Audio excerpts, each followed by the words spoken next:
Hello students, welcome back to YouTube channel HZ study point.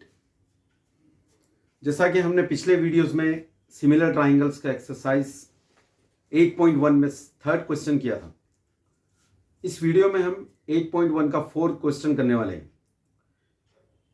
इस chapter में हमें maximum questions जो है प्रूफ करने के क्वेश्चंस है, और प्रूफ करने के क्वेश्चंस में हमें पहले क्वेश्चन केयरफुली रीड करना होता है, और क्वेश्चन में जो इन्फॉर्मेशन हमें दी जाती है उसको हमें कंप्लीटली लिखकर नेक्स्ट स्टेप में हमें उसे प्रूफ करना होता है by using some rules and theorems, whatever is required in the problem to solve that problem.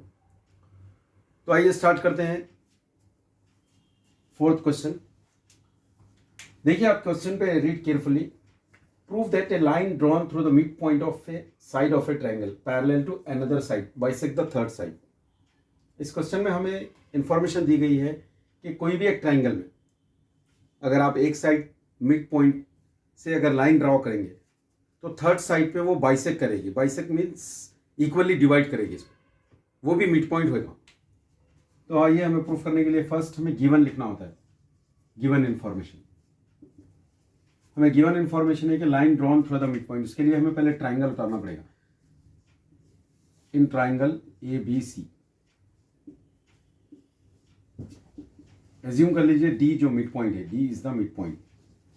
जो मिड पॉइंट है उसका नाम हमने D दे दिया है, एंड जो लाइन हम ड्रॉ कर रहे हैं उसका नाम लाइन L है। लाइन थ्रू D, ये मिड पॉइंट से आप ड्रॉ कर रहे हैं लाइन। जो हमें यहाँ पे देखिए, अब मैं यहाँ पे ट्रायंगल उतार कर आपको क्लियरली कॉन्सेप्ट बताता हूँ। ये ट्राइंगल है ABC जो गिवन है हमें। इस ट्राइंगल पे ये AB के जो मिड पॉइंट है हमने इसका नाम D रखा है। इस लाइन से, इस पॉइंट से हम यहाँ पे लाइन एक ड्रॉ कर रहे हैं जो AC पे E पे कट करेगी। तो हमें प्रूफ ये करना है कि ये जो E है, जो थर्ड साइड जो है, वो E जो है मिड पॉइंट पर कट कर रही है। E is bisecting the third side. Obviously अगर ये बाइसेक्ट कर रही है मतलब मिड पॉइंट रहेगी। ये लाइन थ्रू D यहाँ से हम ड्रॉ कर रहे हैं जो मीटिंग AC लाइन पर, मीटिंग AC एट E। देखिए, हमने यहाँ पे जो इन्फॉर्मेशन दी थी उसको पूरा गिवन में लिख लिया है।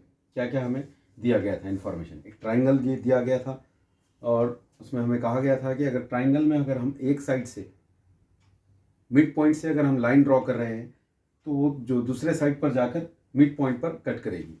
हमें इसको प्रूफ करना है। इन्फॉर्मेशन हमें पूरी दी गई है। रिक्वायर्ड टू प्रूफ लिखना है हमें सेकेंड स्टेप में। क्या हमें प्रूफ करना है? हमें ये प्रूफ करना है कि E जो है मिड पॉइंट है, मतलब E बाइसेक्ट कर रही है third side. E is the mid point. अब यहाँ पे हम प्रूफ स्टार्ट करते हैं। प्रूफ में हमें जैसा दिया गया है कि DE स्टार्ट करने के लिए DE is parallel to BC। यहाँ पे देखिए DE जो है BC के पैरेलल है, और हमें पता है कि BPT थ्योरम के थ्रू अगर कोई भी लाइन, अगर ट्राइंगल में अगर लाइन पैरेलल है तो हम उसको रेशियो फॉर्म में लिख सकते हैं। हम इसको रेशियो फॉर्म में AD by DB is equal to AE by EC। हमें यहाँ पे मेंशन करना होता है कि हमने जो पैरेलल फॉर्म से रेशियो फॉर्म में किया है, कौन सा थ्योरम यूज किया है, by using BPT। By using BPT theorem. BPT theorem का फुल फॉर्म आपको पता है, बेसिक प्रोपोर्शनैलिटी थ्योरम। आइए नेक्स्ट स्टेप में देखिए। अब यहाँ पे हमने रेशियो फॉर्म में इसको लिख दिया है, प्रोपोर्शनल फॉर्म में। AD is equal to DB। यहाँ पे मैंने AD और DB को इक्वल बताया है। उसका रीजन यहाँ पे हमें मेंशन करना था, since D is the mid point.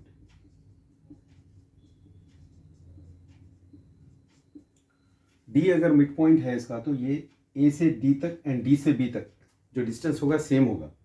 सो मैंने इसको AD is equal to DB ये फॉर्म में लिखा है। इसके साथ यहाँ पे रीजन भी मेंशन कर दिया है कि ये लिखने का रीजन भी मैंने मेंशन किया है कि D जो है मिड पॉइंट है, तो इसलिए यहाँ पे जो है AD और DB इक्वल हो चुके हैं।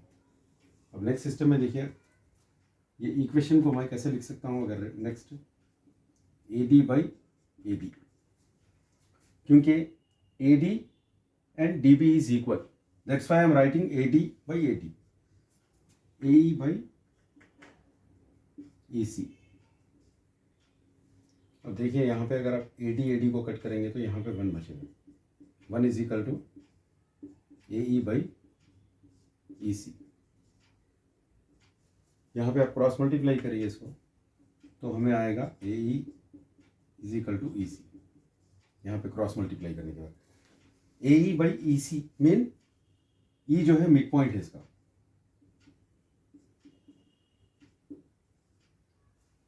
सो E is the mid point of AC। AC जो लाइन है E इसका मिड पॉइंट है। अगर E मिड पॉइंट है मीन्स E जो है बाइसेक्ट कर रही है, hence proved that E bisects the third side। इस तरह हमने प्रूफ कर दिया है कि E जो है थर्ड साइड को बाइसेक्ट कर रही है। बाइसेक्ट कर रही है मतलब इक्वली इसको डिवाइड कर रही है सेम रेशियो में। तो हमने इस क्वेश्चन को पहले हमने रीड किया केयरफुली, इसके बाद हमें जो इन्फॉर्मेशन दी गई थी क्वेश्चन में हमने उसको गिवन में लिख लिया। नेक्स्ट हमें what we have to require to proof, then next हमने प्रूफ कर दिया लॉजिकल स्टेप्स है, सिंपल स्टेप्स में। Thank you for watching this video. If you like this you can share and subscribe. Thank you.